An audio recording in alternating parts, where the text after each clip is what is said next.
Hello everyone, welcome back to Whisper Tales channel. Before we get started, comment below where you from and what time you are watching, and if you enjoy the stories, don't forget to like and subscribe.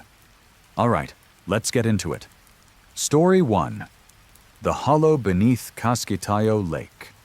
The winter of 1987 brought the coldest temperatures the town of Morrow Creek, Alberta had seen in 40 years.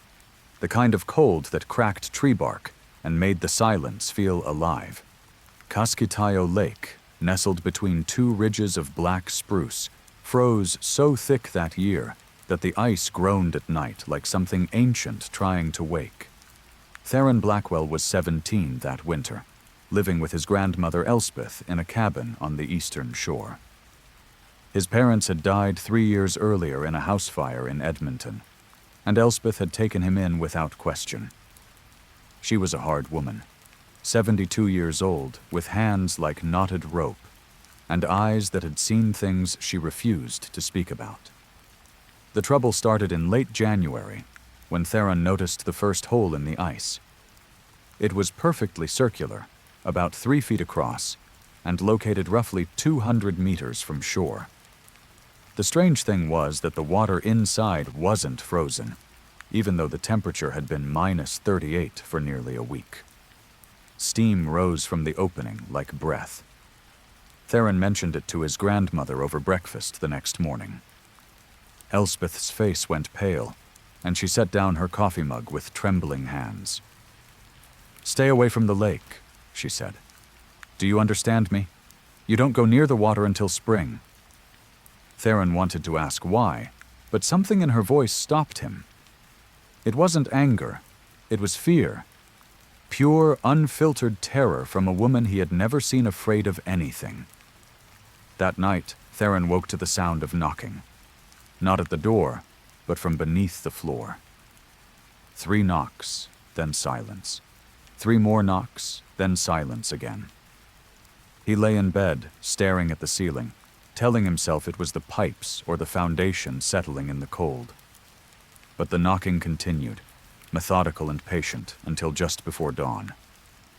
The next morning there were 2 holes in the ice, both perfectly circular, both steaming. Elspeth wouldn't leave the cabin. She sat by the window with an old rifle across her lap, watching the lake. When Theron asked her what was happening, she finally spoke. 60 years ago, when I was a girl, something came up from the lake. My father called it the Hollow Man. He had no face, no features at all, just a shape like a person made of darkness, with a hole where its heart should be. It took my brother Nathaniel, pulled him right through the ice. We never found his body." Theron felt ice crawl up his spine. "What is it?" "I don't know what it is. My father said it lives beneath the lake, in tunnels that go down deeper than anyone can measure. It sleeps for decades at a time, but when it wakes, it needs to feed. The holes in the ice are how it breathes, how it watches." That night the knocking was louder. It came from directly beneath Theron's bed, so forceful that the floorboards vibrated, and this time there was a voice. Faint, waterlogged, but unmistakably human. "Theron, come to the water. Theron, I've been waiting so long." He recognized the voice. It was impossible, but he recognized it. His mother. Theron pressed his hands over his ears and squeezed his eyes shut. His mother was dead. She had burned in the fire. This wasn't real. It couldn't be real. But the voice continued, speaking things only his mother would know. The song she used to sing to him when he was small. The name of his childhood dog. The way she used to call him my little thundercloud when he was upset. By morning, Theron was shaking. Elspeth found him curled in the corner of his room, tears frozen on his cheeks. "It spoke to you," she said. It wasn't a question. "It sounded like Mom." Elspeth closed her eyes. "It always sounds like someone you've lost. That's how it feeds. It uses grief like bait. My brother heard our mother's voice the night before it took him. She'd been dead for 2 years. There were 7 holes in the ice now, forming a rough circle about 50 meters from shore. And at the center of that circle, Theron could see something dark beneath the surface. Something massive and shapeless that moved with terrible slowness. That night, Elspeth nailed boards over all the windows and pushed furniture against the doors. She sat in the middle of the cabin with her rifle, and she made Theron sit beside her. "It's going to try to make you go to it," she said. "No matter what you hear, no matter what you see, you don't leave this cabin. Do you understand?" Theron nodded. The knocking began at midnight. This time it came from everywhere at once. The walls, the floor, the ceiling, the entire cabin shook with the force of it. And then the voices started. His mother, his father. A voice he didn't recognize at first but realized was his grandfather, who had died before Theron was born. They begged him to come outside. They said they were cold. They said they had been waiting so long to see him again. Elspeth began to cry silently, and Theron knew she was hearing voices too. Her brother, her parents, everyone she had ever lost, calling to her from the dark. Then something slammed against the front door. Not a knock this time, but a full-force impact that cracked the wood. Again. Again. The furniture they had piled began to shift. "Into the cellar," Elspeth said. "Now." They ran for the trapdoor in the kitchen floor. Theron pulled it open, and the smell that came up made him gag. Lake water, cold and rotted and impossibly deep. "It's connected to the lake," he said. "The cellar is flooded." Another impact. The front door began to splinter. "We have no choice," Elspeth said. They climbed down the ladder into knee-deep water that burned with cold. The cellar was dark, but Theron could see the walls, glistening with moisture, and he could hear water dripping from somewhere ahead. There was a tunnel here, carved into the earth, leading down toward the lake. Above them, the front door finally gave way. Something entered the cabin. Theron could hear it moving across the floor, its footsteps wet and heavy. And then it spoke, and its voice was a chorus of everyone he had ever loved, all speaking at once. "Theron, Elspeth, why do you run from your family?" Elspeth raised her rifle toward the trap door. Her hands were steady now, her fear replaced by something harder. "Go," she whispered to Theron. "Into the tunnel. Don't stop until you reach the other side of the ridge." "I'm not leaving you." "You are. My brother has been calling me for 60 years. I think it's time I answered." She pushed him towards the tunnel entrance as something began to descend the ladder. Theron caught one glimpse of it before he ran. A shape like a man, but wrong in every proportion. Its limbs too long, its body too thin, and where its face should have been, there was only a smooth, featureless void. And at the center of its chest, a hole that pulsed with absolute darkness. He ran. The tunnel was narrow and filled with ice-cold water that rose to his waist, and then his chest. He heard his grandmother fire the rifle once, twice, 3 times. And then he heard her scream, a sound that was cut off with terrible suddenness. The tunnel went on forever. Theron lost all sense of direction, all sense of time. He swam through water so cold it felt like knives, his lungs burning, his muscles failing. The voices followed him, echoing off the stone walls, calling his name. And then, impossibly, he saw a light, a crack in the rock above him, just wide enough to squeeze through. He pulled himself up and emerged into a snowbank on the far side of the ridge, nearly a kilometer from the cabin. He walked through the night, half frozen and barely conscious, until he reached the nearest town. When the search party went to Elspeth's cabin the next morning, they found the building empty. No sign of struggle, no sign of Elspeth. The only evidence that anything had happened was the front door, torn from its hinges and lying in the snow 20 feet from the cabin. They found 23 holes in the ice that morning, arranged in concentric circles across the entire surface of Kaskitayo Lake. Theron never went back. He moved to Vancouver, as far from Alberta as he could get while staying in the country. He married, had children, built a life. But every winter, when the temperature drops below -30, he hears the knocking. 3 knocks, then silence. 3 knocks, then silence. And sometimes, late at night, he hears his grandmother's voice, calling to him from somewhere deep beneath the earth. Kaskitayo Lake is still there, frozen every winter, thawing every spring. Locals avoid it. They don't talk about the things they've seen on the ice at night, the dark shapes that move, just beneath the surface. They don't talk about the people who have disappeared over the years, always in winter, always found near the lake. And they definitely don't talk about the holes, the perfect circular holes that appear when the temperature drops low enough. Some things are better left forgotten. Some things wait beneath the ice. Story 2. The Lighthouse at Mirathwaite Point.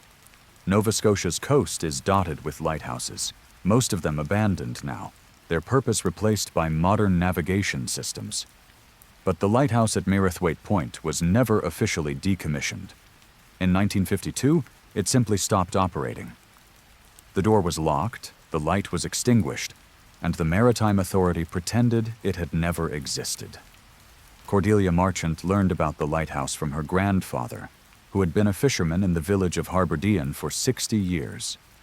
She was a graduate student in maritime history at Dalhousie University, researching abandoned coastal structures, and the lighthouse at Mirathwaite Point was exactly the kind of mystery she loved. "Don't go there," her grandfather said when she asked about it. "That place is cursed. That's exactly what you said about the abandoned church in Lunenburg, and that turned out to be full of raccoons." "This is different, Cordelia. The lighthouse keeper, Evander Whitlock, he did something terrible there, something that can't be undone." But Cordelia was 26 and stubborn, and convinced that ghost stories were just history waiting to be explained. So, on a gray October morning, she drove her rusted Honda along the coastal road until it turned to gravel, and then to dirt, and then to nothing but wheel tracks through the grass. The lighthouse stood at the end of a narrow peninsula, white paint peeling, windows dark, surrounded by nothing but sea and sky. She had expected to feel uneasy. She didn't. The lighthouse looked sad, abandoned, forgotten. Just another relic of Nova Scotia's maritime past. The door was locked, as her grandfather had said, but the lock was old and rusted. It took Cordelia less than 5 minutes to pick it.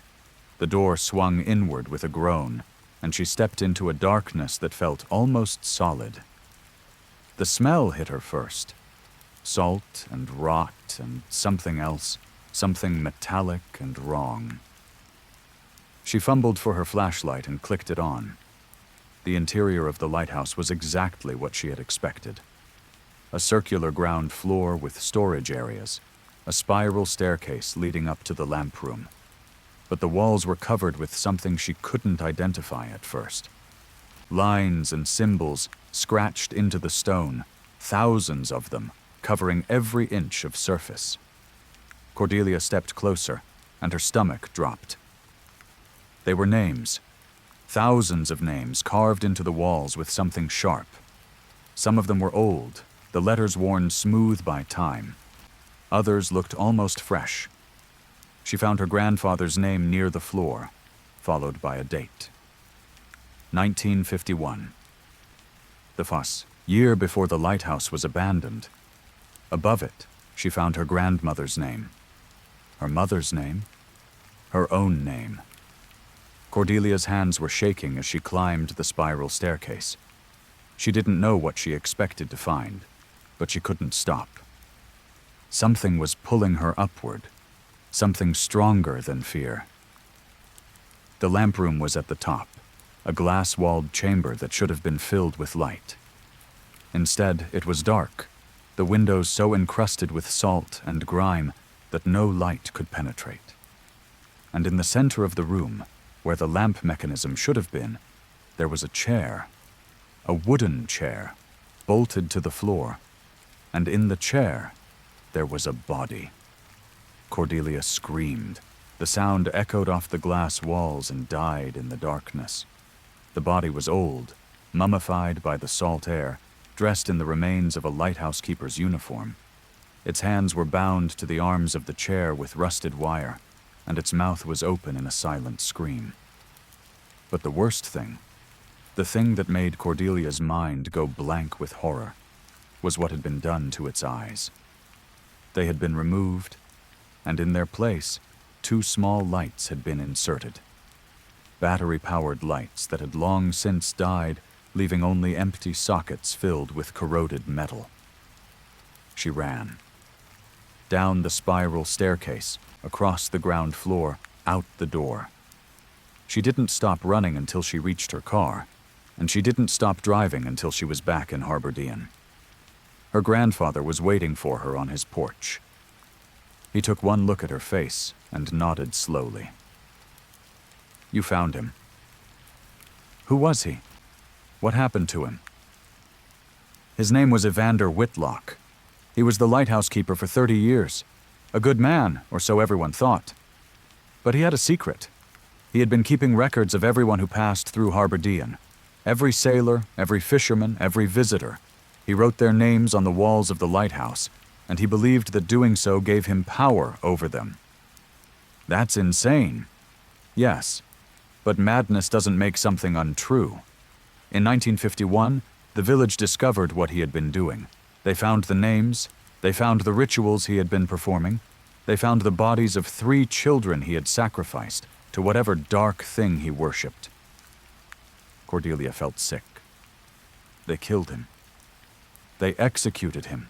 They bound him to that chair and put lights in his eyes so that he would have to watch over the sea forever, just as he had watched over them. And then they locked the door and never spoke of it again. "But the names. I saw my name on that wall. I wasn't even born in 1951. Her grandfather's face went pale. "That's not possible." "I saw it. I saw all of our names. You, Grandma, Mom, me." He was silent for a long moment. Then he stood and walked to the edge of the porch, staring out at the sea. "They say Whitlock's spirit still lives in that lighthouse. They say he's still writing names, still watching, still waiting for his dark god to answer his prayers." Cordelia returned to Halifax that night. She tried to put the lighthouse out of her mind, tried to focus on her research, her classes, her life. But she couldn't shake the image of those names carved into the stone. Couldn't shake the feeling that something had followed her back. 3 weeks later, she woke in the middle of the night to find her bedroom window open. The salt smell of the sea filled the room, though she lived nowhere near the coast. And on the wall above her bed, carved into the plaster with what looked like fingernails, was a single word: watching. She moved the next day. Then again 2 weeks later when the carvings appeared in her new apartment. Then again, and again.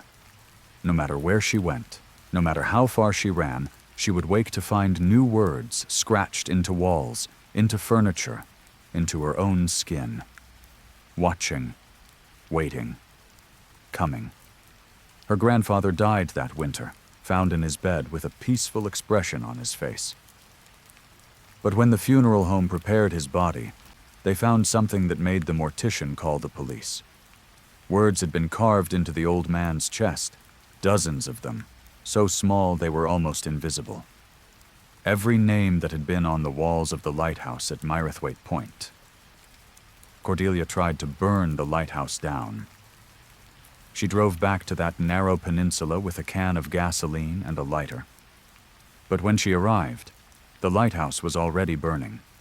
Blue flames that gave off no heat, dancing across the white paint without consuming it. And in the lamp room, she could see a figure standing at the window. Evander Whitlock. His dead eyes filled with light again, bright and terrible, watching, She ran.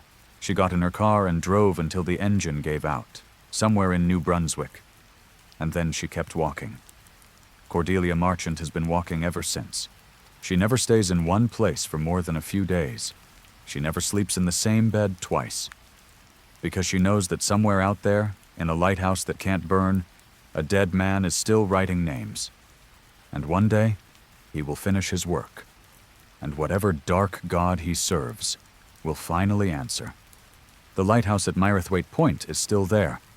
Locals say that on stormy nights, you can see a light in the lamp room, blue and cold and unwavering. They say if you look closely, you can see a figure in the window, watching the sea. They say that figure is waiting. They say it knows your name. Story 3. The Children of Ravensbrook Farm. The prairies of Saskatchewan stretch flat and endless, a sea of wheat and canola interrupted only by the occasional farmhouse or grain elevator. It's a landscape of isolation, where your nearest neighbor might be 10 kilometers away, and the sky seems to go on forever. Imogen and Dashiell Trent moved to Ravensbrook Farm in the spring of 1994, escaping the chaos of Toronto for what they imagined would be a simpler life. The farm had been abandoned for 15 years, the previous owners having left, suddenly, and without explanation. The real estate agent warned them about the isolation, about the harsh winters, about the challenges of farming with no experience. She didn't warn them about the children. The farmhouse was old but solid, a 2-story structure with a wraparound porch and a root cellar that smelled of damp earth. The fields hadn't been worked in over a decade, but Dashiell was determined to restore them. Imogen, 8 months pregnant with their first child, focused on making the house livable. She found the drawings on the 3rd day. They were tucked inside a closet in what had been a child's bedroom, dozens of crayon drawings on yellowed paper. Most were typical childhood artwork, stick figures and houses and suns. But some of them were different. They showed children, dozens of children, drawn with disturbing detail for crayon work. And they were all standing in a wheat field, their faces blank ovals, their hands raised toward the sky. In every drawing, there was something else in the field with them. A tall figure, thin and dark, with arms that stretched impossibly long. Imogen showed the drawings to Dashiell that evening.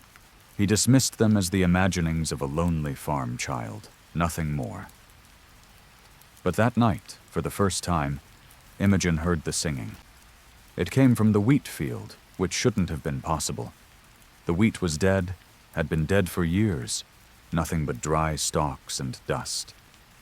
But the singing was unmistakable. Children's voices, high and sweet, singing a song in a language Imogen didn't recognize. She stood at the bedroom window, staring out at the moonlit field. And there, among the dead wheat, she saw them. Small figures, maybe a dozen of them, moving through the stalks in a slow, deliberate pattern. Dancing. Imogen screamed. Dashiell came running, but by the time he reached the window, the field was empty. He told her it was a dream, that pregnancy was making her anxious, that there was nothing to fear. But the singing continued, every night, always starting at exactly midnight. Imogen began to research the history of Ravensbrook Farm. What she found chilled her to the bone. In 1932, the farm had been owned by a family named Crowther. Ezekiel and Martha Crowther had run an orphanage on the property, taking in children displaced by the Depression. Official records showed that they had cared for 37 children over a period of 8 years, but only 22 of those children were ever accounted for. 15 had simply vanished, their disappearances never investigated, their names gradually forgotten. The Crowthers had died in 1940, both found in the wheat field with their throats cut. The case was never solved. The orphanage was closed, the children scattered to other facilities, and Ravensbrook Farm passed through a series of owners, none of whom stayed longer than a few years. Imogen went into labor on a night in late June, 3 weeks early. Dashiell drove her to the hospital in Moose Jaw, 40 kilometers away, and by morning they had a daughter. They named her Rowena. When they returned to the farm 2 days later, they found the wheat field had changed. The dead stalks were gone, replaced by fresh green growth that swayed in a wind that wasn't there. And standing at the edge of the field, barely visible in the morning light, were the children. They were translucent, flickering, their faces still blank ovals like in the drawings. But they were pointing at the farmhouse, at the window of Rowena's nursery. "We need to leave," Imogen said. "We just got here. We put everything into this farm." "Something is wrong with this place, Dash. Can't you feel it?" But Dashiell couldn't feel it. He walked right past the children without seeing them, went into the house, started unpacking. Imogen stood frozen in the driveway, watching the ghost children watch her daughter's window. That night, Imogen didn't sleep. She sat in Rowena's nursery with the lights on, a knife in her hand, waiting. At midnight, the singing began, and this time, it was inside the house. She followed the sound to the root cellar. The door was open, though she was certain she had locked it. Cold air flowed up from the darkness below, carrying the smell of earth and something sweeter, something that made her think of flowers left too long in stagnant water. The children were down there. She could see them at the bottom of the stairs, their translucent forms glowing faintly in the darkness. They were standing in a circle around something she couldn't quite make out. And they were singing that strange, wordless song. "What do you want?" she whispered. The singing stopped. 15 pairs of empty eyes turned toward her, and then, one by one, they pointed at the floor. Imogen found Dashiell in the barn the next morning and told him they needed to dig. He argued, but the look in her eyes stopped him. They dug in the root cellar for 3 hours, going down through layers of packed earth that shouldn't have been there until their shovels hit something hard. Bones. 15 small skeletons, arranged in a circle, their hands intertwined. And in the center of the circle, a larger skeleton, adult-sized, with a long knife still clutched in its bony fingers. The police came. Forensic teams. Investigators. The story made national news. Ezekiel Crowther had murdered the children, it seemed, and buried them beneath his own home. His wife Martha had discovered his crimes and killed him in the wheat field before taking her own life. But Imogen knew that wasn't the whole story, because even after the bones were removed, even after the root cellar was filled in and blessed by a priest, the singing continued. She began to understand on Rowena's first birthday. The ghost children appeared in the nursery that night, surrounding the crib, their blank faces turned toward the sleeping baby. But this time, they weren't threatening. They were protecting. They showed Imogen, visions, flashes of memory that weren't her own. Ezekiel Crowther hadn't just killed the children.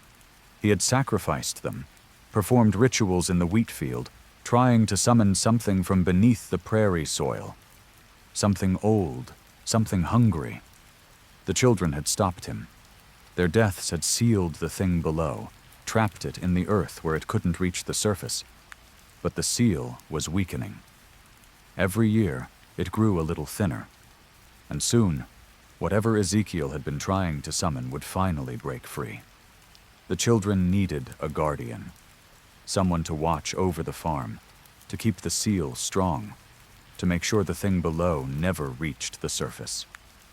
They had chosen Rowena. Imogen refused. She packed her family into the car that very night, drove away from Ravensbrook Farm, and never looked back. They settled in British Columbia, as far from Saskatchewan as they could get. Rowena grew up happy and healthy, with no memory of the farm where she was born. But sometimes, late at night, Imogen would find her daughter standing at the window, staring east, singing a wordless song in a language no one had taught her. Ravensbrook Farm is still there, abandoned once again. The wheat field is always green, no matter the season, and locals say you can hear children singing on moonless nights. They say the ground trembles sometimes, like something beneath it is trying to break free. The seal is weakening, and one day, there will be no one left to strengthen it. Story 4. The Hollow Road. Northern Ontario is a wilderness that swallows people whole. Thousands of kilometers of forest, lakes, and rock, with roads that stretch through emptiness for hours at a time. It's easy to get lost out there. Easier than most people want to admit. Sybil Northcott was a long-haul trucker who had driven the Trans-Canada Highway more times than she could count. She knew every rest stop, every speed trap, every stretch of road where moose liked to wander onto the asphalt. She knew the loneliness of driving through the night with nothing but static on the radio and the endless rhythm of the broken white lines. But she had never driven the Hollow Road. It didn't appear on any map. Sybil had heard stories about it from other truckers, late-night tales shared over coffee at truck stops. They said it was a stretch of highway that sometimes appeared between Wawa and White River, a detour that branched off from the Trans-Canada and led into a darkness that never ended. They said the drivers who took it were never seen again. Sybil didn't believe in ghost stories.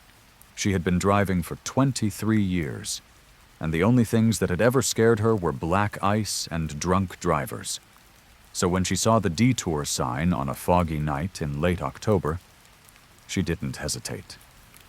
Road construction ahead. Detour 15 km. The sign looked official, complete with reflective lettering and the Ontario Highway logo. The detour arrow pointed toward a narrow road that branched off into the forest. Sybil checked her GPS, but it showed nothing. Just the empty green of the wilderness. She should have been suspicious. She should have turned around. But she was tired and behind schedule, and 15 kilometers wasn't much of a detour. The narrow road was poorly maintained, the asphalt cracked and potholed. Trees pressed in from both sides, their branches scraping against the sides of her truck.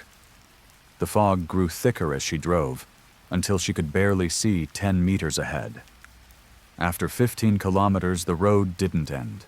It didn't curve back to the highway. It just kept going, straight as an arrow, deeper and deeper into the forest. Sybil tried to turn around, but the road was too narrow. She tried to back up, but her mirrors showed only fog, dense and white and impenetrable. She had no choice but to keep driving.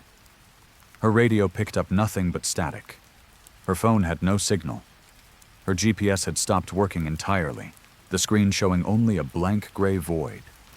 The only thing that seemed to function was her headlights, cutting twin beams through the endless fog. She drove for an hour, then 2, then 3. The fuel gauge began to drop, but she passed no gas stations, no rest stops, no signs of human habitation. Just the narrow road and the pressing trees and the fog that seemed to grow thicker with every passing kilometer. And then she saw the other trucks. They appeared out of the fog like ghosts, parked along the side of the road in a long, unbroken line. Dozens of them, maybe hundreds. Semi-trucks and tankers and flatbeds, their paint faded and rusted, their windows dark.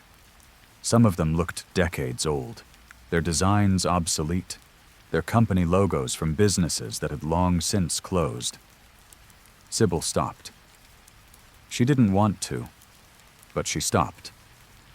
Because at the head of the line, she recognized a truck, a red Peterbilt with a distinctive dent in the front fender. It belonged to Harland Crane, a driver she had known 15 years ago. He had disappeared on this route, vanished without a trace. His truck had never been found. She got out of her cab, her legs unsteady, her heart pounding. The fog swirled around her, cold and damp, carrying a smell she couldn't identify. Something organic, something rotting. The door of Harland's truck was open. She climbed up and looked inside. Harland was still there. Or what was left of him. A skeleton, dressed in the remains of a flannel shirt, slumped over the steering wheel. His hands were still gripping the wheel, bones white and brittle, as if he had been driving when he died. Sybil stumbled back. She looked at the other trucks, really looked at them, and she began to see the shapes behind the windshields. Skeletons, bodies, drivers who had taken the hollow road and never found their way out. She ran back to her truck. She had to get out. She had to find a way back to the highway. She would drive in reverse if she had to, all the way back to that detour sign. But when she reached her cab, she wasn't alone. A figure was standing beside her truck. Tall, impossibly tall, dressed in what looked like a highway worker's uniform.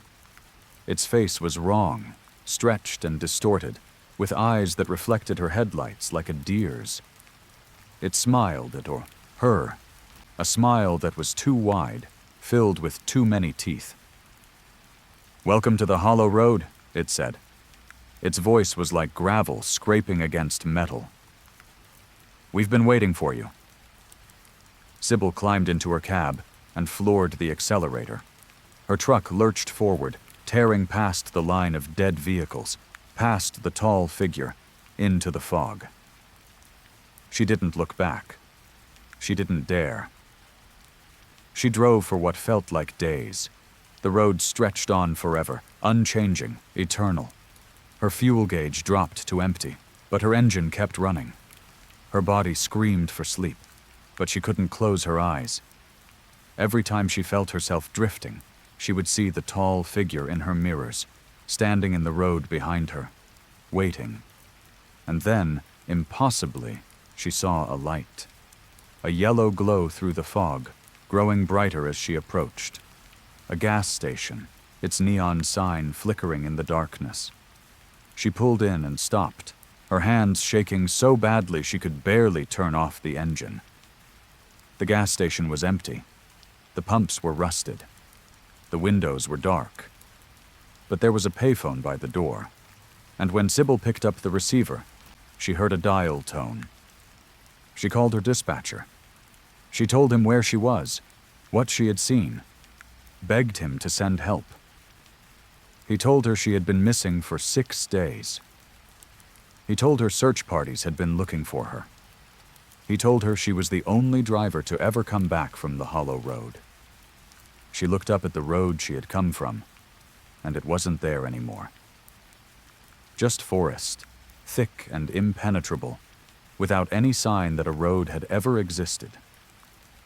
Sybil never drove the Trans-Canada again. She quit trucking entirely, moved to a small town in southern Ontario, and never went near northern Ontario for the rest of her life. But she never forgot the things she had seen. The dead trucks, the skeletons, the tall figure with too many teeth.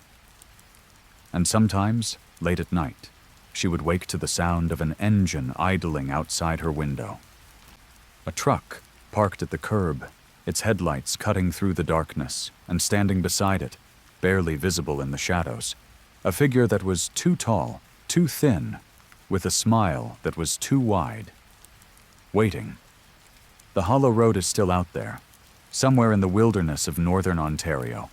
It appears on foggy nights, when the conditions are right, when a driver is tired enough and lost enough to take a detour that doesn't exist on any map. They say if you see the sign, you should turn around. They say if you take the detour, you'll never find your way back. But sometimes, they say, the hollow road finds you. And once it does, you're never really free. Story 5. The Inheritance of Hollow Pine. The town of Hollow Pine, British Columbia, had been dying for 30 years when Amelia Vance inherited her grandmother's house. The logging industry had collapsed in the 80s, and the young people had fled to Vancouver and Victoria, leaving behind only the elderly and the stubborn. Half the buildings on Main Street were boarded up, and the forest was slowly reclaiming the edges of town. Emilia had never been to Hollow Pine. She had never even met her grandmother, Agatha Vance, who had been estranged from the family for reasons no one would explain. But when the lawyer called to say she had inherited a house and a significant sum of money, she couldn't refuse. She was 34, recently divorced, and working a job she hated. A fresh start in a quiet town seemed like exactly what she needed. The house was at the end of a dead-end road, surrounded by towering pines that blocked out most of the sky. It was old, but well-maintained, a Victorian-style home with a wraparound porch and windows that seemed to watch the road like eyes. The lawyer had warned her that the house came with conditions, that she would need to read the paperwork carefully, but she hadn't had time before making the trip. She found the documents in the study on her first night. A thick folder of legal papers, handwritten letters, and what appeared to be a journal.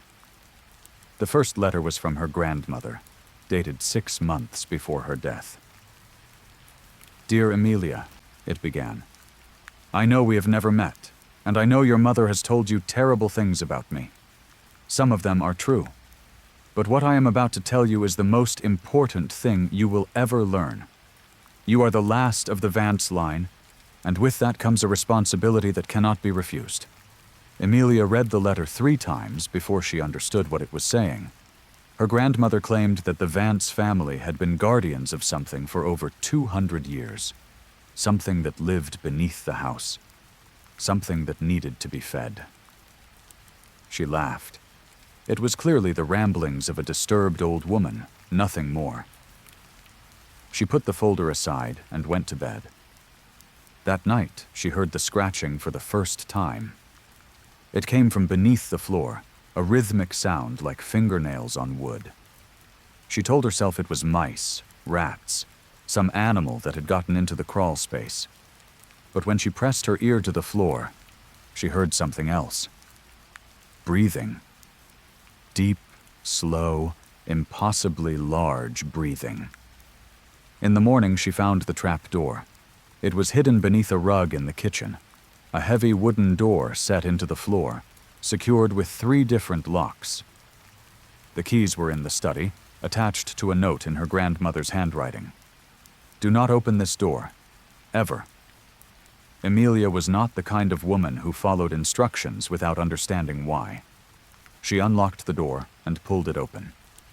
A staircase descended into darkness, carved from stone that looked far older than the house above. Cold air flowed up from below, carrying a smell that was difficult to place. Earth and iron and something else. Something that made Emilia think of meat left too long in the sun.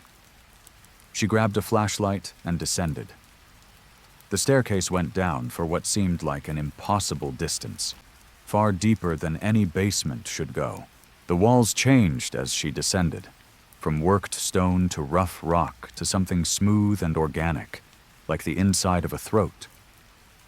And at the bottom, she found a chamber.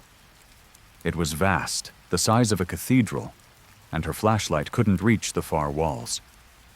The floor was covered in bones, human bones, thousands of them, arranged in neat piles, sorted by size and type. Skulls in one corner, femurs in another, rib cages stacked like cordwood.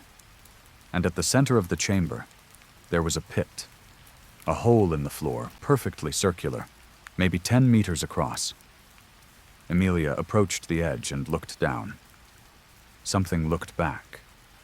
She couldn't see it clearly. It was too deep, too dark. But she could feel its attention, a pressure against her mind that made her want to scream.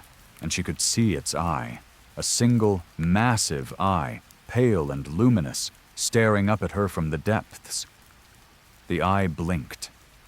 Emilia ran, up the stairs, through the trap door, out of the house. She got in her car and drove, not stopping until she reached the next town, 20 kilometers away. She called a lawyer. She called a real estate agent. She tried to sell the house, to give it away, to do anything to get rid of it. But the lawyer told her the property couldn't be sold. It was in the deed, a clause that had been added 200 years ago. The house could only pass to a blood relative of the Vance line. And if there were no blood relatives, the clause said, the house would be destroyed. And what lay beneath would be released. Amelia returned to Hollow Pine.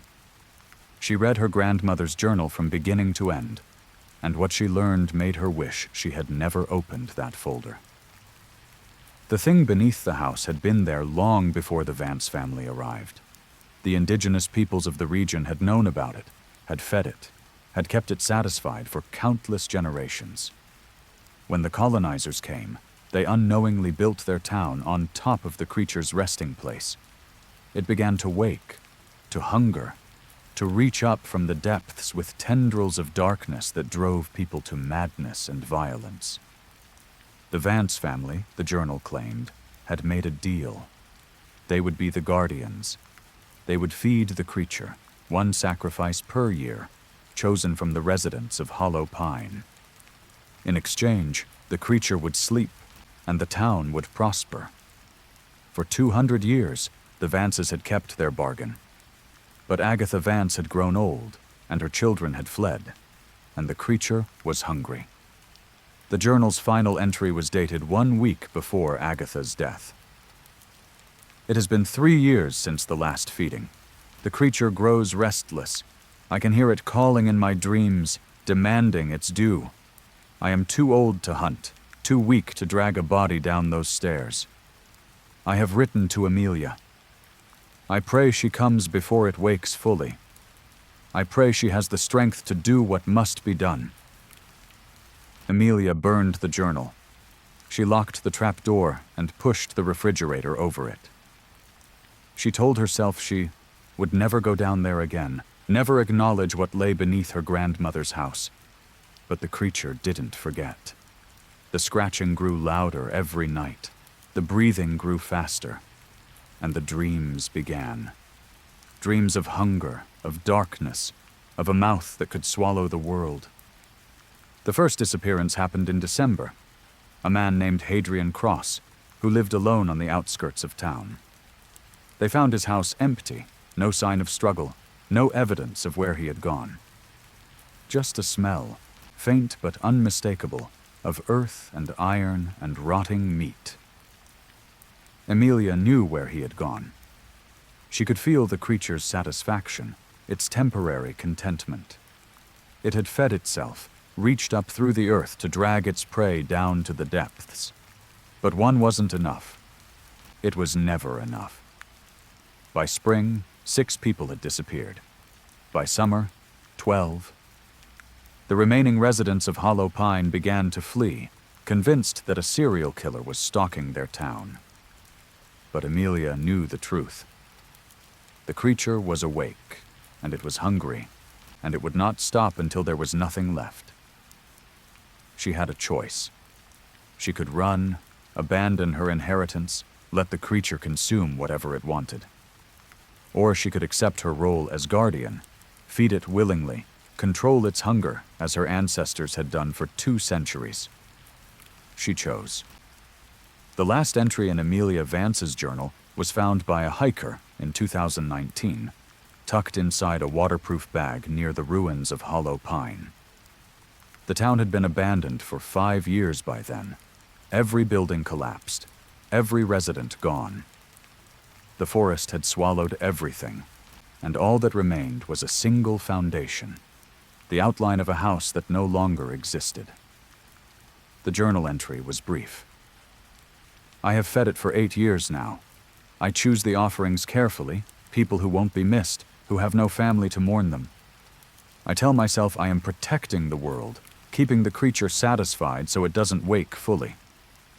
But I know the truth. I am not a guardian. I am a servant. And when I die, when the Vance line ends, the creature will finally be free.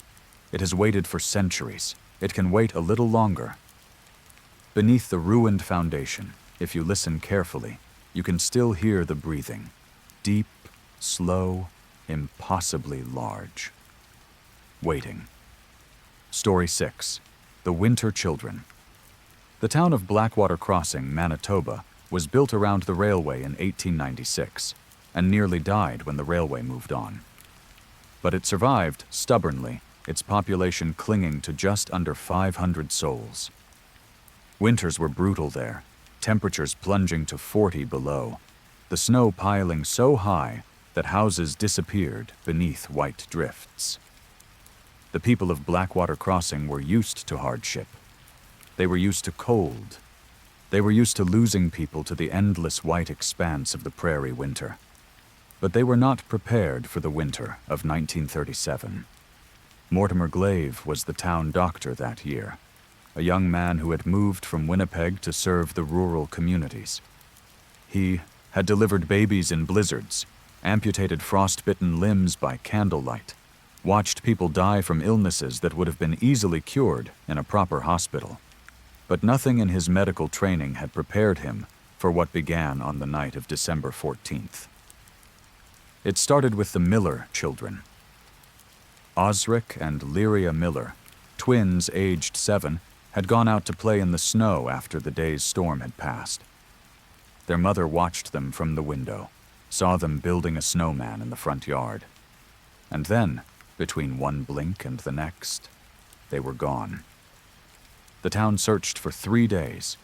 They found no tracks, no signs of struggle, no evidence that the children had gone anywhere at all. It was as if the snow had simply swallowed them whole. Mortimer Glave was asked to examine the area where the children had last been seen. What he found made no sense. The snow around the half-built snowman was pristine, unmarked by footprints or disturbance. But there was a pattern in the ice crystals, a formation that looked almost deliberate, like handprints, small handprints, pressed up from beneath the snow. The second disappearance happened a week later. Phineas Crane, age 9, went to fetch firewood from the shed behind his house and never returned. His father found the woodpile undisturbed, the shed door still latched from the outside. But there were tracks in the snow this time.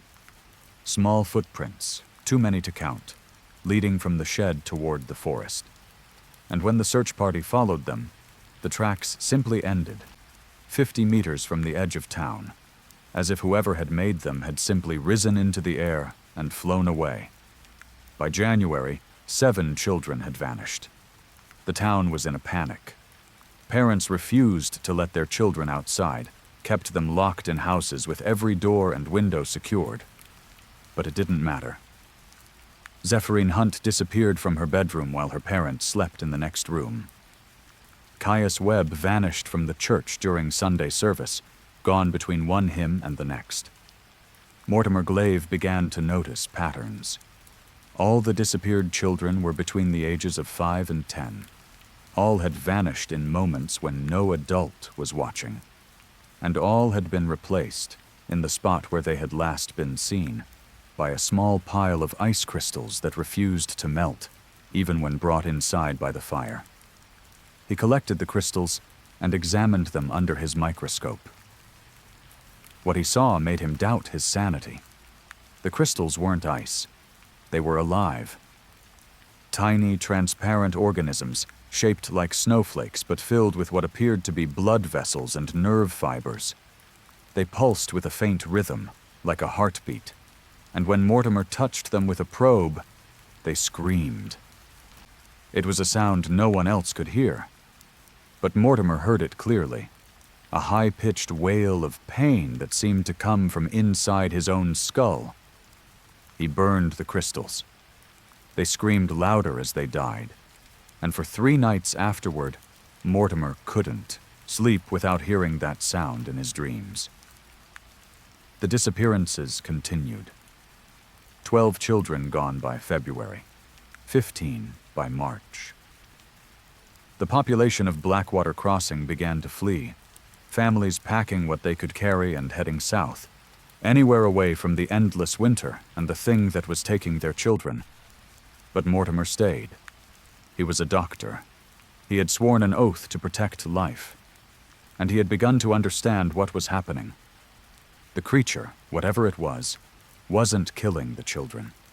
It was changing them. He had seen it once in the early morning hours of a moonlit night. A figure made of ice and snow, roughly child-sized, standing at the edge of the forest. It had turned to look at him, and he had recognized the face. Osric Miller, the first child to disappear.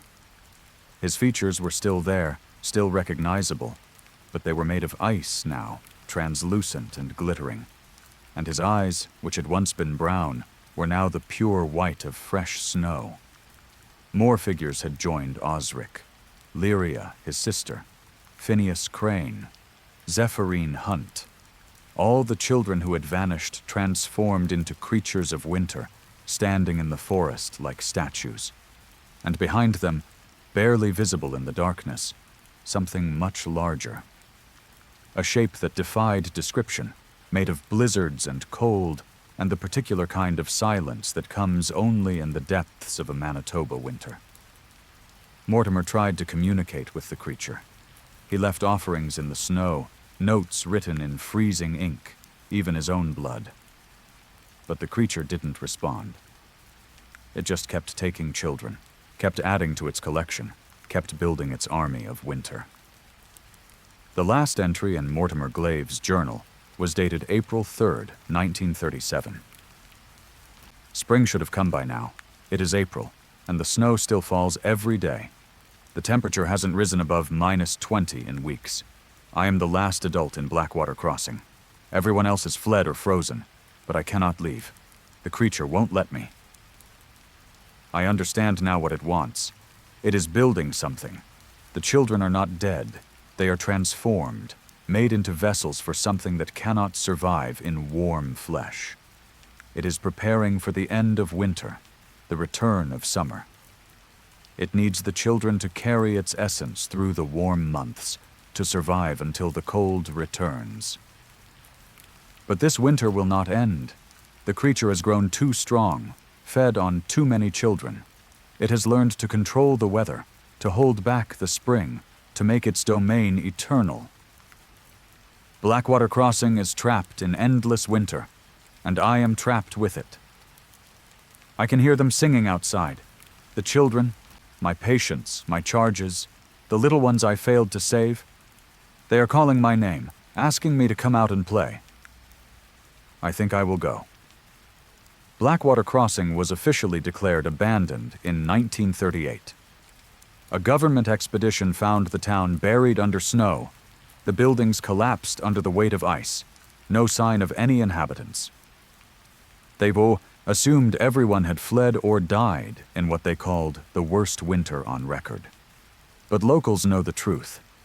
They know that somewhere in the prairie, hidden by endless snow and perpetual cold, Blackwater Crossing still exists, and the children still sing there, transformed into creatures of ice, serving something ancient that has learned to make winter last forever. On the coldest nights, when the temperature drops low enough to make the air itself seem to freeze, people say you can hear them.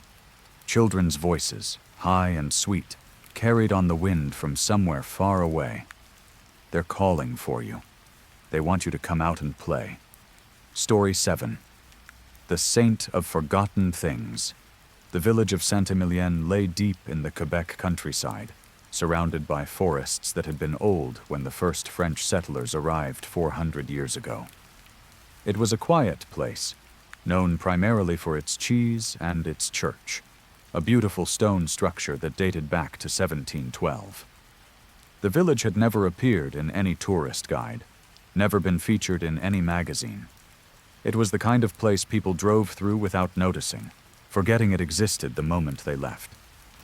But Sister Marguerite Claire remembered.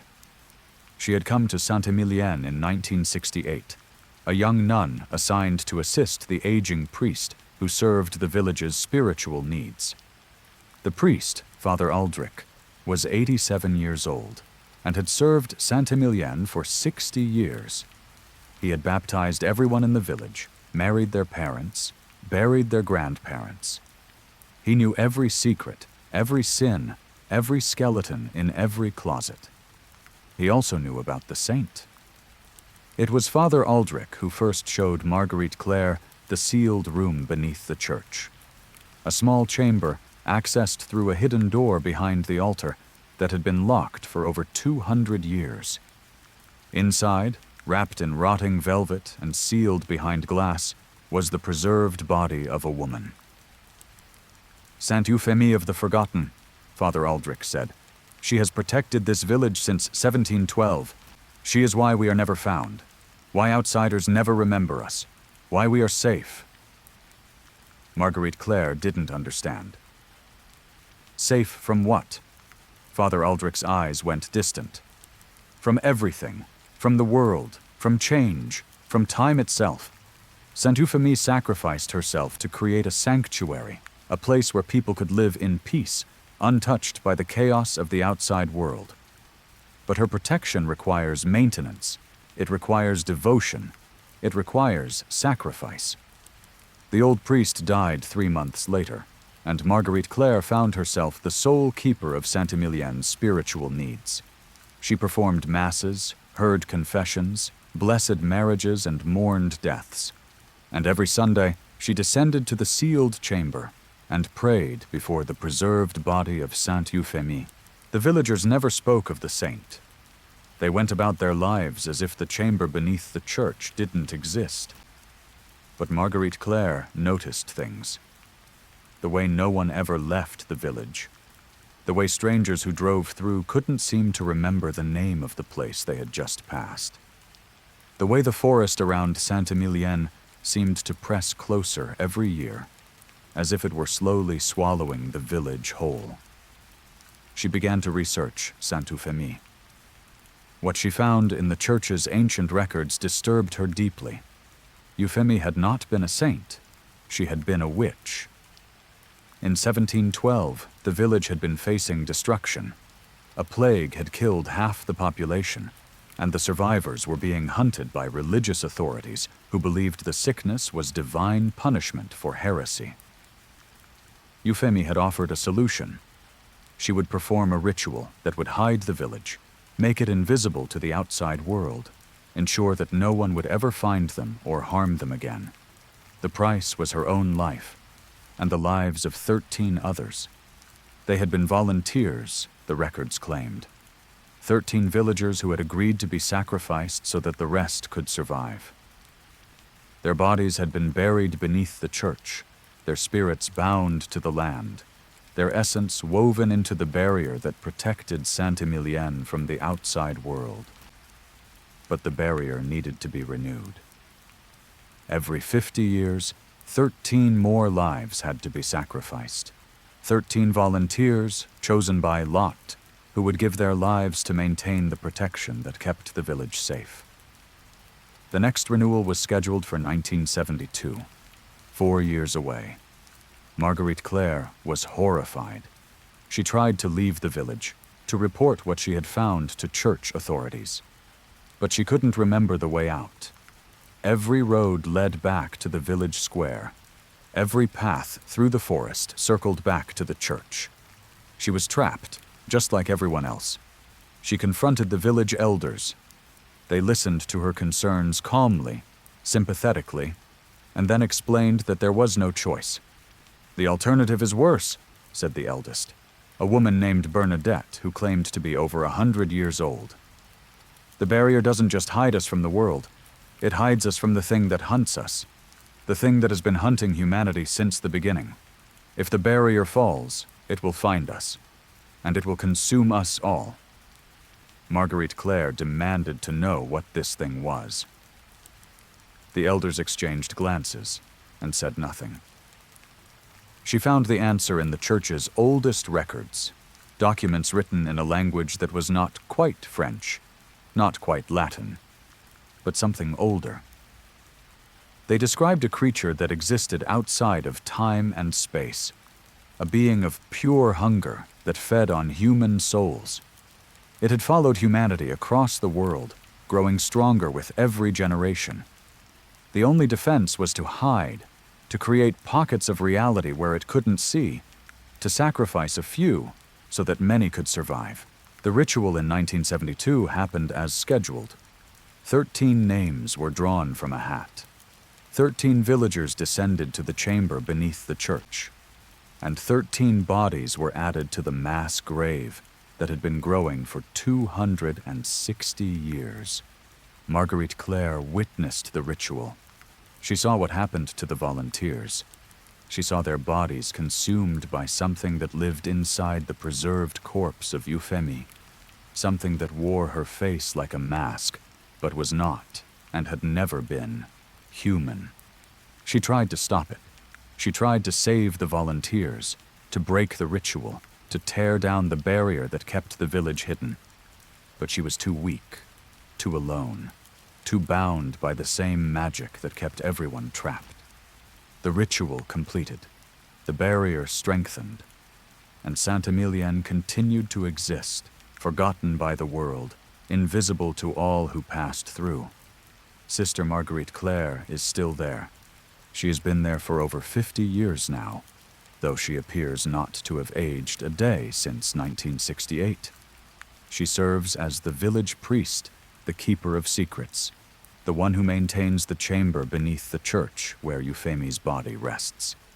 The next renewal is scheduled for 2022. 13 names have already been drawn. 13 volunteers have already accepted their fate. And somewhere outside the barrier, something ancient waits. Something hungry. Something that has been searching for Saint-Emilion for 300 years. It's getting closer. The barrier grows weaker with every renewal. One day it will fail, and when it does, Saint-Emilion will finally be found. Story 8. The Skin Taker of Aspen Hollow. The town of Aspen Hollow, Saskatchewan, had a problem it didn't like to talk about. Every generation, roughly every 25 years, people started to disappear. Not many. Just 1 or 2 a year. Always drifters, strangers, people without family or friends to miss them. The kind of disappearances that small prairie towns learned to ignore. But in 1995, the pattern changed. The disappearances increased, and the victims were no longer strangers. Wren Holloway was 16 years old when her best friend Theodora vanished. They had been walking home from school together, the same route they had walked every day for 3 years, when Theodora stopped suddenly and looked toward the old grain elevator at the edge of town. "Do you see that?" she asked. Wren looked. The elevator was abandoned, had been for decades, its wooden structure slowly rotting in the prairie wind. There was nothing there. "See what?" When she turned back, Theodora was gone. Just gone. No footprints, no sign of struggle, no sound of movement. She had simply ceased to exist between one breath and the next. The police searched for weeks. They found nothing. Theodora's parents held vigils, put up posters, appeared on the local news. But everyone in Aspen Hollow knew the truth. They knew what had taken her. They called it the Skin Taker. The legend had been passed down for generations, whispered by grandparents to grandchildren, never spoken about in daylight. The Skin Taker was a creature that lived beneath the old grain elevator, in tunnels that connected to something even older, something that had been here before the town, before the settlers, before even the indigenous peoples who had warned the Europeans away from this place. It wore human skin. That was how it hunted. It would take someone, peel away their skin, and wear it like a suit. In that disguise, it could walk among people, could learn their secrets, could choose its next victim. And when it was done, it would shed the skin and disappear, leaving nothing behind but an empty husk. Wren refused to believe the legend. She was 16 and rational, and certain that there had to be a logical explanation for what had happened to her friend. So she began to investigate. She talked to the oldest residents of Aspen Hollow, the ones who remembered the disappearances from previous generations. She read through old newspapers in the library archives, looking for patterns. She mapped every disappearance she could find, going back over 100 years. What she found made her blood run cold. The disappearances always clustered around the old grain elevator. Always. And they always preceded some kind of change in the town. A new business opening. A new family moving in. A new face appearing where no new face should be. In 1932, the town had welcomed a new doctor named Emmerich Vale. He had appeared from nowhere, claimed to be from Winnipeg, set up a practice on Main Street. Within a year, 6 people had disappeared. And then Emmerich Vale had vanished too, leaving behind nothing but an empty office and a smell that witnesses described as rotting meat. In 1957, a traveling salesman named Garrett Marsh had passed through town. He had stayed for 3 months, selling vacuum cleaners door to door. 7 people disappeared during his visit. When he finally left, a farmer found something in the field near the grain elevator. A pile of human skin, deflated and empty, like a suit that had been taken off and discarded. The pattern repeated. Every generation. New faces appeared, people disappeared, and empty skins were found near the elevator. Wren realized with growing horror that the skin taker wasn't just a legend. It was real, and it was still in Aspen Hollow. She started watching. She noticed things that others missed. The way certain people never cast shadows. The way certain voices sounded slightly wrong, like someone doing an impression rather than speaking naturally. The way certain eyes reflected light in the darkness, just for a moment before returning to normal. She found the skin taker 2 months after Theodora's disappearance. It was wearing the face of Mr. Lindquist, the high school history teacher. A man who had moved to Aspen Hollow 3 years earlier, who had no family, no friends outside of town, no past that anyone could verify. Wren followed him. She watched him enter the abandoned grain elevator through a door that shouldn't have existed. She waited until dark, then followed. The interior of the elevator was worse than she could have imagined. The walls were covered with skins. Hundreds of them, maybe thousands, hung from hooks like coats in a closet. They were preserved somehow, dried and leathery but still recognizable. She saw faces she knew from old photographs. Faces from decades of disappearances. Faces of people who had been forgotten by everyone but the thing that had taken them.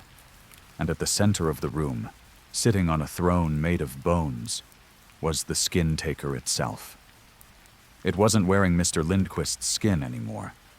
It had taken it off, hung it on a hook with the others. Its true form was something Wren's mind couldn't fully process. It was humanoid, roughly, but its proportions were all wrong. Too thin, too tall, with limbs that bent in places where there shouldn't have been joints. Its face was a blank expanse of glistening muscle, no eyes, no nose, no mouth, just raw, exposed flesh. But it could see her. She knew it could. It turned toward her, cocking its head like a curious animal. "You found me," it said. Its voice came from somewhere inside its chest, a vibration that bypassed her ears and went straight to her brain. "No one has found me in a very long time." Wren ran. She ran faster than she had ever run in her life, out of the elevator, through the empty streets of Aspen Hollow, to the police station where her uncle worked as a deputy. She told him everything. He listened, his face growing paler with every word. And then he did something she didn't expect. He locked her in a cell. "For your own protection," he said. "You've seen too much. It won't let you leave now." Wren spent 3 days in that cell. No one came to see her. No one brought her food. She could hear voices outside, but they sounded wrong, like recordings played at the wrong speed.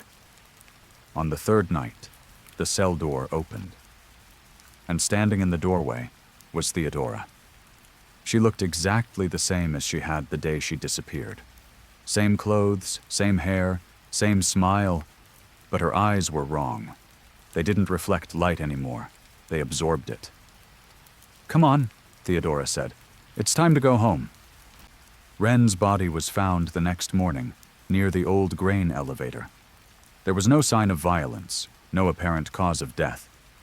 Just an expression of absolute terror frozen on her face, and a smell that witnesses described as rotting meat. Her skin was never found. The skin taker is still in Aspen Hollow. It has been there for longer than the town has existed, and it will be there long after the last building has crumbled to dust. It wears new faces now, walks new streets, chooses new victims. And if you ever pass through Aspen Hollow, if you ever stop for gas or coffee, or just to stretch your legs, pay attention. Look for the people without shadows. Listen for the voices.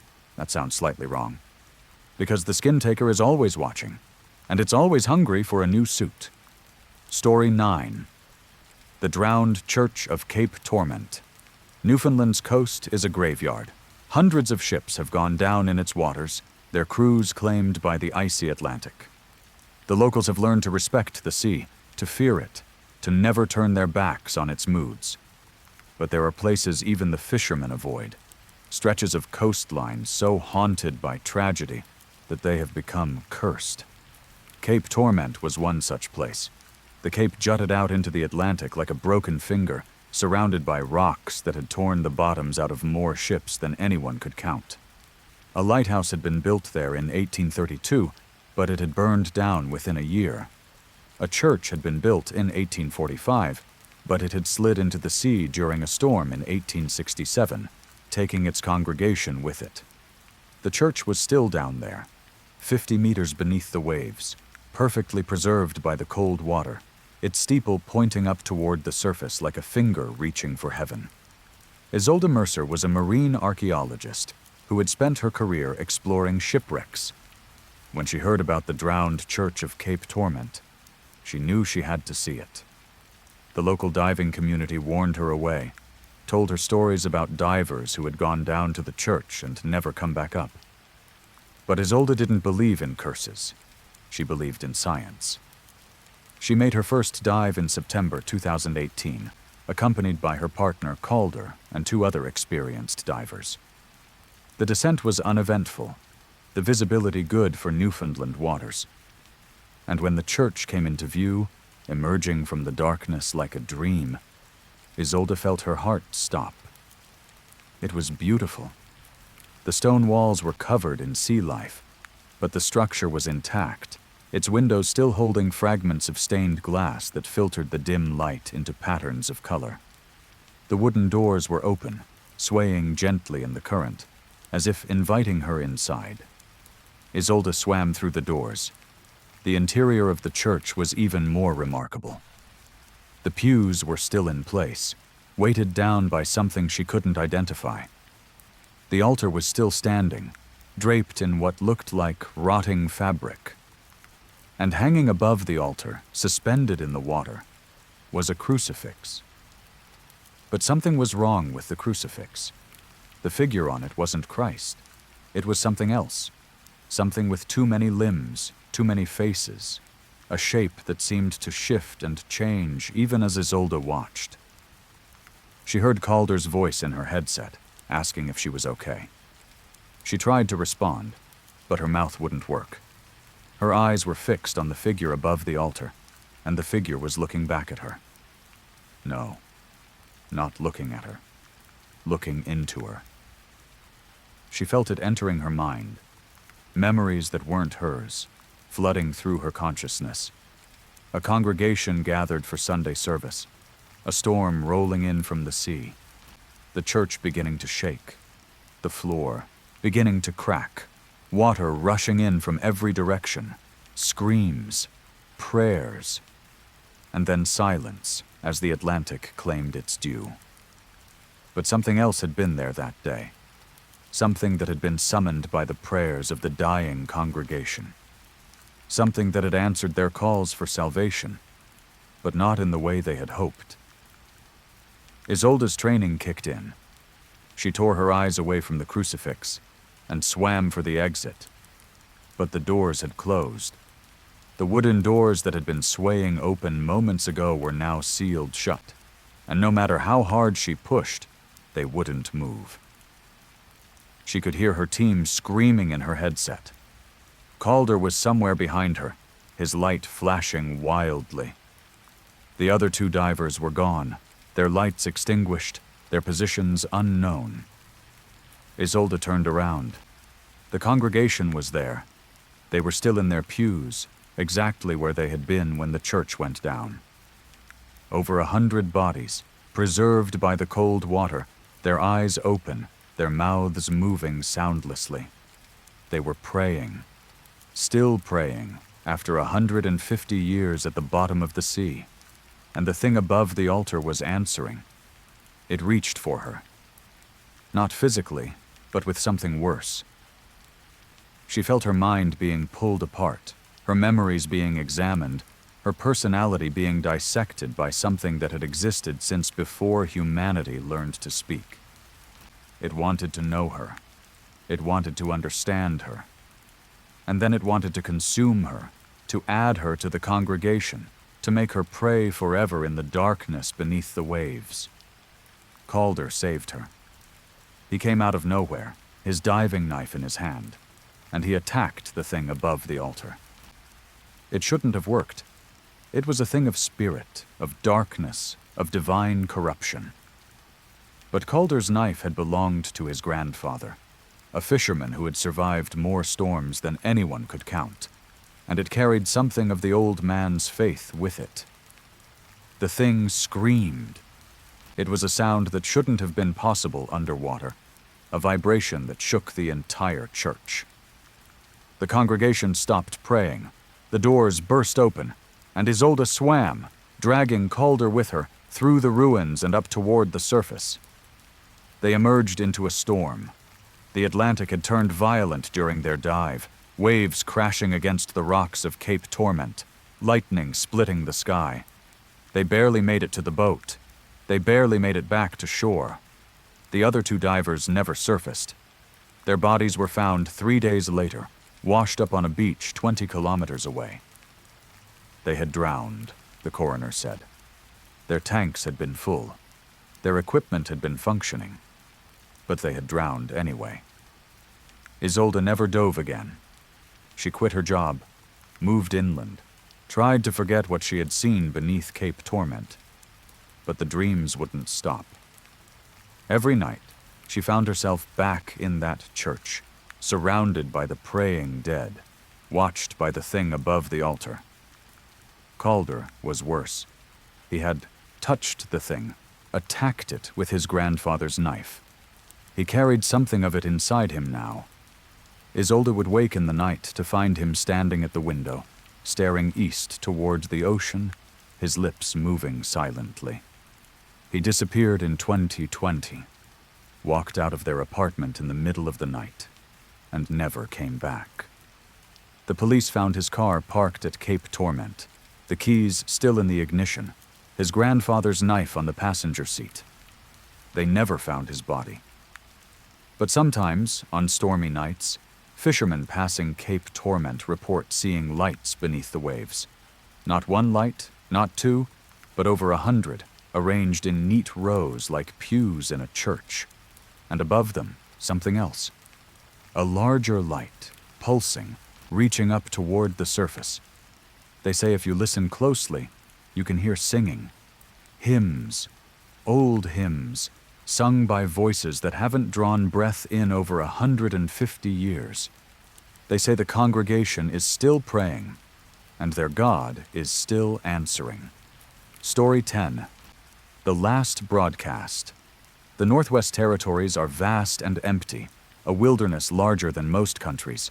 Radio is a lifeline there, connecting remote communities, providing weather updates, giving voice to people who might otherwise be completely isolated. CKNT 890 AM was one such station, broadcasting from a small building in the town of Fort LaChance since 1962. Stellan Voss was the night host at CKNT, running the midnight to 6 shift that few people listened to, and even fewer remembered.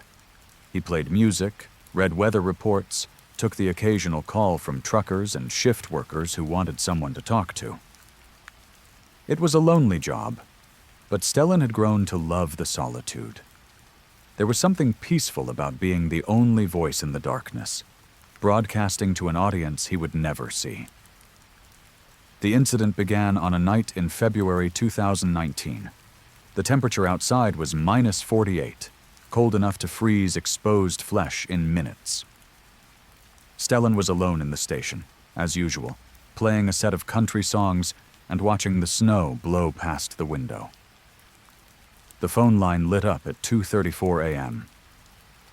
Stellan wasn't surprised. He got calls at strange hours from strange people. It was part of the job. He pressed the button and spoke into his microphone. "CKNT, you're on the air. What's on your mind tonight?"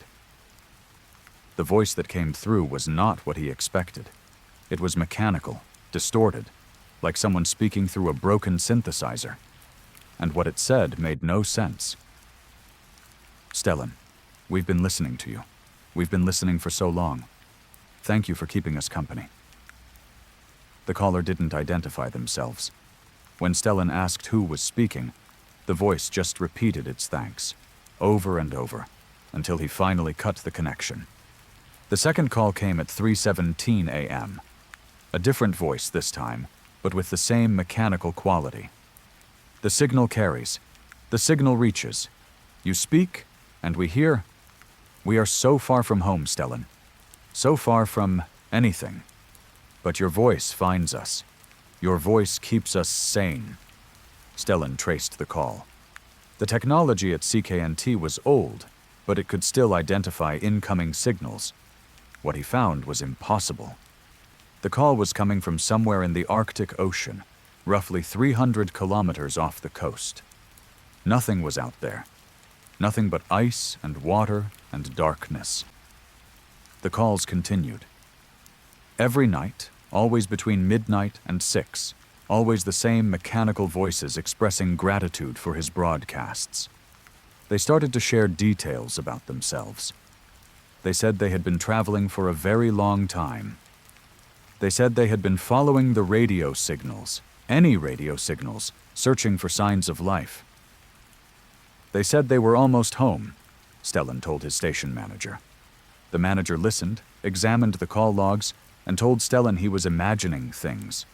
There was no evidence of any calls, no records, no data. As far as the station's equipment was concerned, Stellan had been talking to himself. But the calls didn't stop, and they started to get more specific. "We've been watching your world, Stellan. We've been learning. Your radio signals have been reaching us for a century, teaching us your languages, your cultures, your fears. We thought we would never get close enough to respond. But we're close now. So close." Stellan started recording the broadcasts. He bought his own equipment, set up his own systems, made sure there was proof of what was happening. The recordings worked. He could hear the voices on playback, clear as day. But when he tried to share the recordings with others, the files were always corrupted. White noise, static, nothing. In March, the voices told him they would arrive soon. They thanked him again for his years of service, for the comfort he had provided, for the beacon his voice had been across the endless void. "You were our lighthouse, Stellan. You guided us home." The night they arrived, the temperature dropped to -62. Every radio in Fort Lachance turned on by itself, tuned to CKNT 890 AM. And from the speakers, a voice spoke that wasn't Stellan's. It was the mechanical voice from the phone calls, but it was stronger now, clearer, filled with an emotion that might have been joy. "People of Fort Lachance, we have traveled so far to find you. Your radio signals called to us across the stars, and we followed. We are here now. We are home. Please come outside. Please welcome us. We have so much to share." No one came outside. The people of Fort Lachance knew better than to go into the darkness when the temperature was 60 below. They huddled in their homes, listening to the voice on the radio, waiting for dawn. Dawn never came. The sun should have risen at 8:47 a.m., but the sky stayed dark. The aurora borealis appeared, colors no one had ever seen, dancing across the heavens in patterns that seemed almost deliberate, almost like writing. The voice on the radio spoke for 3 days. It told the people of Fort LaChance about its species, about the journey across the void, about the millennia spent searching for signs of intelligent life. It spoke of peace, of cooperation, of a glorious future where humanity would join a galactic community. But the voice never offered to show itself. When people asked to see their visitors, the voice said it wasn't time yet. When people tried to leave town, their vehicles wouldn't start. When people tried to call for help, their phones connected only to the voice on the radio. On the 4th day, the first person went outside. His name was Ephraim Gossa, and he was 87 years old. He had lived through blizzards and famines and isolation that would have broken younger men. He said he wasn't afraid of anything in the sky. He walked out his front door and looked up. No one knows exactly what he saw. He screamed once, and then he was silent. When his neighbors found the courage to go outside and look for him, there was nothing there. No body, no blood, no sign that Ephraim Goss had ever existed. Just his footprints in the snow, leading to the center of the street, and then stopping, as if he had simply risen into the air. More people disappeared over the following weeks. Always the ones who went outside. Always the ones who looked up at the aurora and let their eyes trace the patterns that danced there. The voice kept broadcasting. It kept thanking the people of Fort LaChance for their hospitality. It kept promising a glorious future. Stellan Voss was the last to go. He stayed in the radio station, kept broadcasting into the darkness, kept searching for someone, anyone who might hear him and send help. But no help came. The signals couldn't get through. The void had closed around Fort LaChance, sealing it off from the rest of the world. His final broadcast was received by a ham radio operator in Yellowknife, nearly 1,000 kilometers away. It was fragmented, broken by static, but certain phrases came through clearly. They're not what they seem.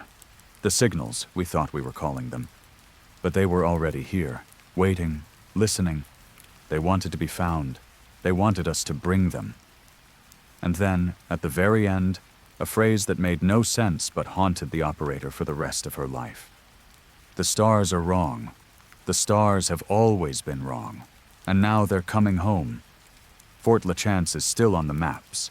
Satellite images show the town intact, the buildings standing, the streets clear of snow. But no one lives there anymore.